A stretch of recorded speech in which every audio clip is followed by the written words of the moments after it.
The judge denied Dominguez bond inside that Woodland courtroom earlier today. Dominguez faces several enhancements to those charges that I mentioned for weapons and brutality in those attacks. The special circumstances make the 21-year-old eligible for the death penalty, obviously, if he is convicted. Investigators are still looking into a possible motive behind those stabbings. As the investigation continues, the Davis community is remembering those who lost their lives. Fox 40's Zach Boetto is live for us tonight at 10 after a celebration of life was held for one of those victims today. Zach. Eric, people focused here today on what Kareem Abu Najim did while he was here and how kind of a person he was. Of course, the overall feeling here today during this ceremony was grief mostly and some sorrow, but people really grasped on to the good memories and the good times they had with their friend who was taken too soon. In the last 5 days, our family and community experienced the worst and the best of humanity. We lost our son in the most tragic way by filthy hands of a monster. Many laid flowers outside of the International Center on the UC Davis campus Friday, which was overflowing with people wanting to remember and honor the life of Kareem Abu Najim. I don't want you to remember Kareem as the Davis victim. Remember Kareem, the bright, brilliant, generous soul that he was and will always be. Najim was crossing through Sycamore Park on his way home Saturday night when he was allegedly stabbed to death by Carlos Reales Dominguez. Police say Najim was Dominguez's second victim of 3 total stabbings, to which he pled not guilty to Friday in court.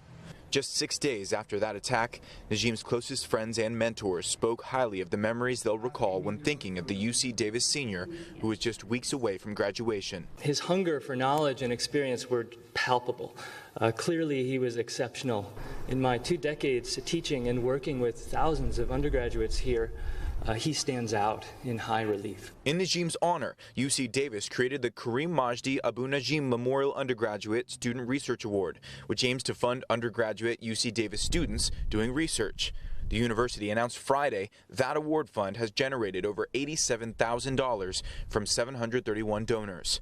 Najim's father says that award will keep his son's name alive. Kareem Scholarship, which will focus on skill-based applied undergraduate research, building students' preparedness to connect with industry.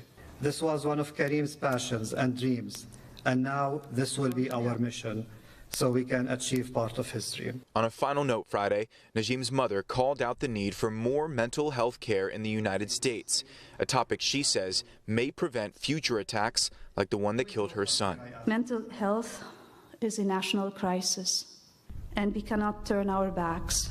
I need to know what turns people into monsters. One day they are just normal, and at the other they are a source of grave danger.